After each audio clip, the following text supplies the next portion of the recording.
तक्षशिला की सुबह हमेशा की तरह शांत थी। पेड़ों के बीच से आती हल्की धूप जमीन पर पड़ रही थी और दूर कहीं विद्यार्थियों के मंत्रोच्चार की आवाज वातावरण को गंभीर बना रही थी। बाहर सब कुछ सामान्य था, लेकिन एक व्यक्ति के भीतर सब कुछ टूट चुका था। वह धीरे धीरे कदम बढ़ाता हुआ आचार्य के आश्रम की ओर जा रहा था, पर हर कदम जैसे भारी हो चुका था। कभी यही रास्ता उसे गर्व से भर देता था, क्योंकि वह खुद को आचार्य का सबसे प्रिय शिष्य मानता था। लेकिन आज उसी रास्ते पर चलते हुए उसे लग रहा था जैसे वह हार चुका है, दुनिया से भी और खुद से भी। उसके मन में बार बार वही दृश्य घूम रहा था। विश्वास, मेहनत, सपने, सब कुछ उसने किसी और के साथ मिलकर बनाया था, लेकिन जब सफलता सामने आई तो उसका नाम तक मिटा दिया गया। जिस व्यक्ति को वह अपना मानता था, उसी ने उसे पीछे छोड़ दिया। और सबसे बड़ा घाव यह नहीं था कि वह हार गया, बल्कि यह था कि उसे इस्तेमाल किया गया। अगर तुमने कभी किसी पर आंख बंद करके भरोसा किया हो और फिर उसी भरोसे का मजाक बनते देखा हो, तो तुम समझ सकते हो उस पल इंसान अंदर से कितना खाली हो जाता है।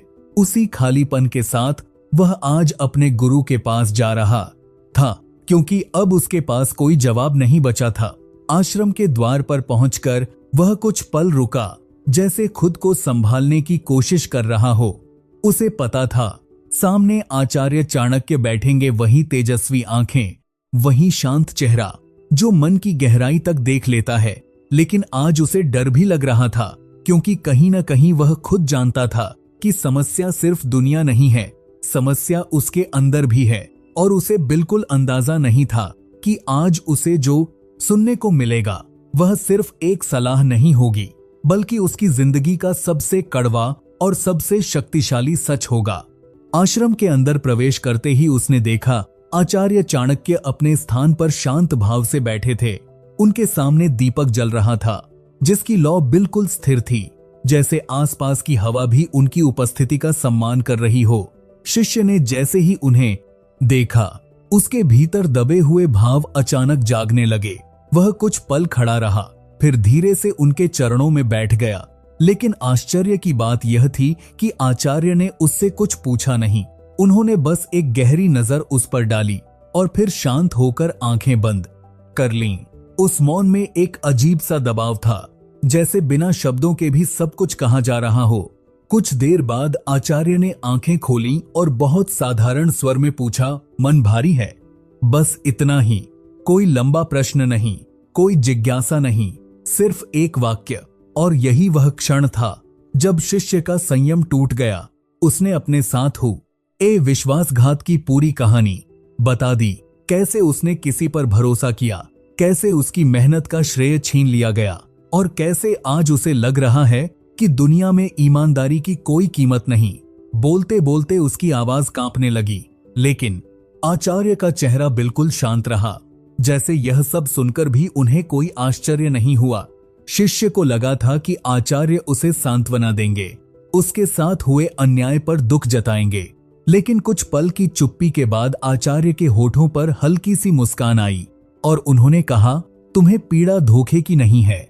शिष्य ने तुरंत सिर उठाया, उसकी आंखों में आश्चर्य था। आचार्य ने आगे कहा, तुम्हें पीड़ा अपनी भूल की है, जिसे तुम स्वीकार नहीं करना चाहते। यह सुनते ही शिष्य के भीतर जैसे हलचल मच गई।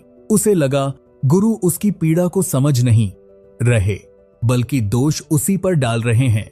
और यही वह क्षण था जहां कहानी का असली मोड़ शुरू होने वाला था। आचार्य ने उसकी आंखों में देखते हुए कहा, जिस व्यक्ति को तुम दोष दे रहे हो, उसने वही किया जो उसकी प्रकृति थी। लेकिन तुमने क्या किया? तुमने बिना परखे विश्वास किया, बिना सोचे अपने रहस्य खोले और बिना समझे अपनी मेहनत किसी और के हाथ में दे दी। संसार में सबसे खतरनाक शत्रु बाहर नहीं होता, वह हमारी अपनी सरलता होती है, जिसे हम गुण समझते हैं। यह शब्द सुनकर शिष्य बिल्कुल चुप हो गया। पहली बार उसे लगा शायद बात उतनी सीधी नहीं है जितनी वह सोच रहा था। उस मौन में एक अजीब सा तनाव था। शिष्य के मन में सवाल उठ रहे थे, विरोध भी था और जिज्ञासा भी। आखिर क्या सच में गलती उसी की थी? क्या भरोसा करना कमजोरी हो सकता है?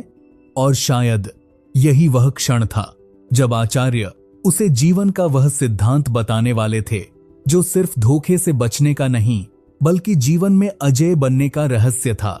आचार्य चाणक्य ने कुछ क्षण तक शिष्य को देखा, फिर धीमे स्वर में बोले, संसार में सबसे बड़ी भूल यह नहीं कि कोई तुम्हें धोखा दे जाए, सबसे बड़ी भूल यह है कि तुम बिना समझे किसी को अपनी शक्ति सौंप दो।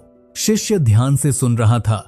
आचार्य ने जमीन पर पड़ी एक सूखी लकड़ी उठाई और उसे 2 टुकड़ों में तोड़ दिया। फिर बोले, यह लकड़ी कमजोर थी इसलिए टूट गई, लेकिन अगर यह मजबूत होती तो कोई इसे इतनी आसानी से नहीं तोड़ सकता था।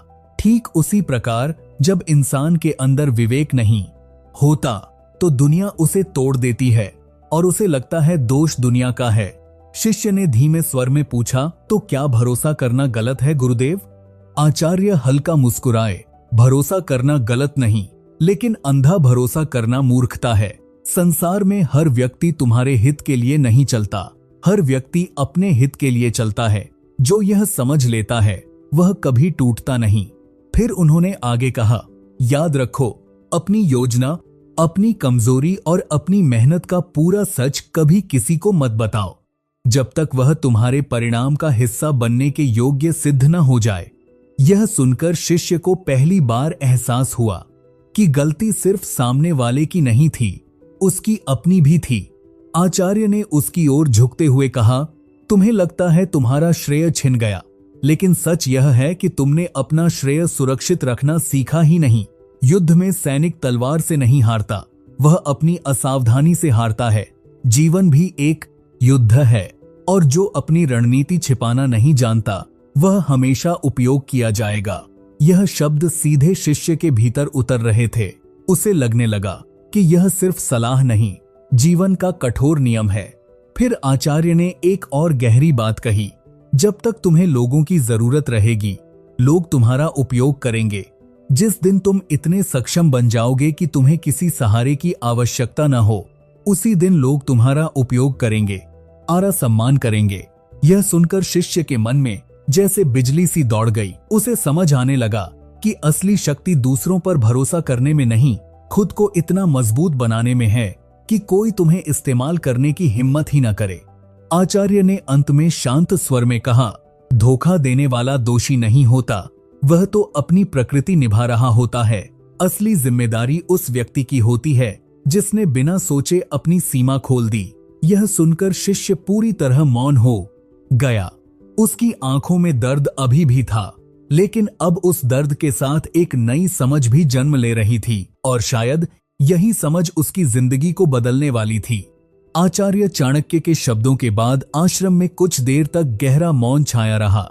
शिष्य नीचे देखता रहा, लेकिन इस बार उसके मन में पहले जैसी बेचैनी नहीं थी।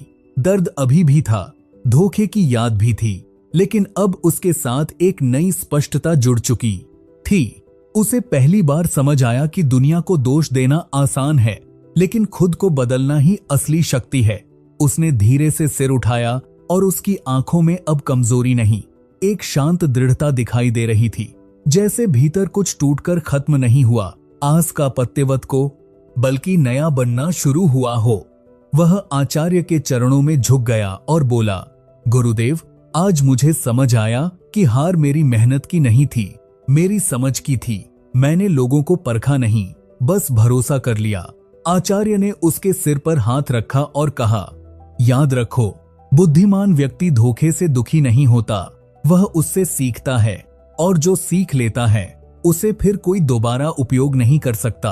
उस क्षण शिष्य के भीतर एक संकल्प जन्म ले चुका था। अब वह वही व्यक्ति नहीं रहेगा जो परिस्थितियों का शिकार बनता है, अब वह परिस्थितियां बनाना सीखेगा। और शायद यही जीवन का सबसे बड़ा सत्य है। जब तक इंसान अपनी कमजोरी को पहचानता नहीं, तब तक दुनिया उसे बार बार परखती है, लेकिन जिस दिन वह अपने मन, अपनी योजना और अपनी क्षमता पर नियंत्रण सीख लेता है, उसी दिन से उसका भाग्य बदलना शुरू हो जाता है। इसलिए याद रखिए, जिंदगी में हारने वाले लोग कमजोर नहीं होते, बस उन्होंने अपना अंदर का चाणक्य अभी तक जगाया नहीं होता। जिस दिन वह जाग गया, उस दिन से कोई भी आपको इस्तेमाल नहीं कर पाएगा, सिर्फ सम्मान करेगा।